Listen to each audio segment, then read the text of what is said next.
Pada Kamis 12 Agustus mendatang, Jembatan Musi 2 Lama akan dilakukan penutupan. Hal ini dikarenakan adanya bagian bentang jembatan yang akan diperbaiki sepanjang 300 meter oleh pihak Balai Besar Jalan Nasional Sumsel. Kepala Balai Besar Jalan Nasional Sumsel, Saiful Anwar, mengatakan bentang jembatan tersebut harus dilakukan perbaikan karena sudah tidak bisa dilakukan berkala.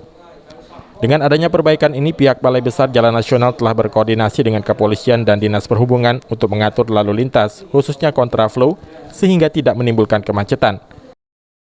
Akan melakukan ini, kita melakukan traffic management, yaitu mengadakan kontraflow.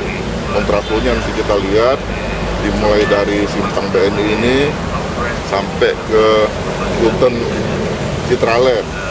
Nah, itu insya Allah kita nanti lihat lapangan sama-sama, rencana penutupnya itu hari Kamis.